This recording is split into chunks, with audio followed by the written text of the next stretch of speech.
સુરતમાં લોનની આડમાં ચાલતા કોલ સેન્ટર પર સાયબર સેલના દરોડા પાડવામાં આવ્યા।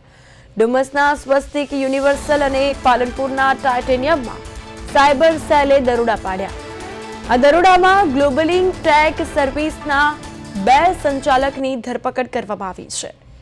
તો નિતેશ ખવાણી અને જાવેદ નાસિરવાલા નામના શખ્સો ઓનલાઈન લોનને બહાને કસ્ટમરના ડોક્યુમેન્ટ્સ લઈને બેંકમાં ખોટી રીતે ઉપયોગ કરીને લોકો સાથે ઠગાઈ આચરતા હતા, જ્યારે અન્ય 2 લોકોને વોન્ટેડ જાહેર કર્યા છે।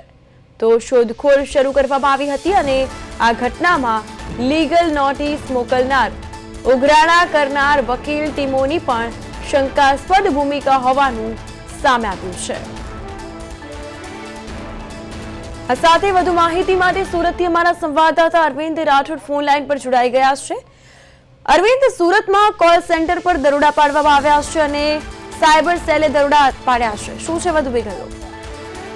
બિલકુલ, સુરત શહેરના ડુમસના જે સ્વસ્તિક યુનિવર્સલ અને પાલનપુરના ટાઇટેનિયમના સાયબર સેલ દ્વારા રેડ કરવામાં આવી હતી અને ગ્લોબલિંગ ટેક સર્વિસના નામે જે 2 સંચાલક છે તેમની ધરપકડ કરવામાં આવી છે અને અન્ય લોકોને વોન્ટેડ જાહેર કરીને શોધખોળ શરૂ કરી છે। પરંતુ મહત્વનું છે કે ઓનલાઈનના બહાને કસ્ટમરના ડોક્યુમેન્ટ બેંકમાં ખોટી જગ્યાએ ઉપયોગ કરી અને ઠગાઈ છે તે આચરતા હતા, ત્યારે નિતેશ ખવાણી, જાવેદ નાસિરવાલાની જે લીગલ નોટિસ મોકલનાર, ઉઘરાણા કરનાર વકીલ ટીમોની શંકાસ્પદ ભૂમિકા પણ મળી છે। પરંતુ આ રીતે જોઈ શકાય છે મુજબ કે કોલ સેન્ટર જે ચાલતું હતું અને આ રીતની છેતરપિંડી કરી અને લોકો સાથે ઠગાઈ કરવામાં આવતી હતી। જી બિલકુલ, અહીં લોનની આડમાં લોકો સાથે ઠગાઈ થઈ, ત્યારે જે લોકો આ લોનની આડમાં આવ્યા હતા અને આ શિકાર બન્યા હતા તેઓની કઈ પ્રતિક્રિયા સામે આવી છે?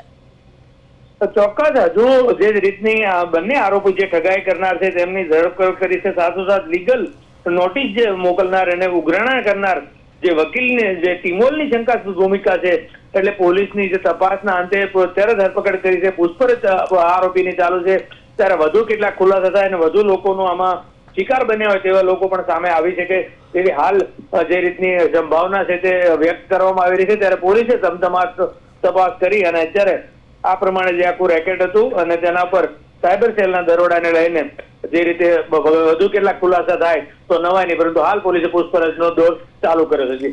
બિલકુલ, અહીં અરવિંદ, આ ઘટના બની તેમાં લીગલ નોટિસ મોકલનાર, ઉઘરાણા કરનાર વકીલ ટીમોની પણ સંડોવણી છે, તો તેવી પણ શંકાસ્પદ ભૂમિકા જોવા મળી રહી છે, તો તેને લઈને કઈ અપડેટ?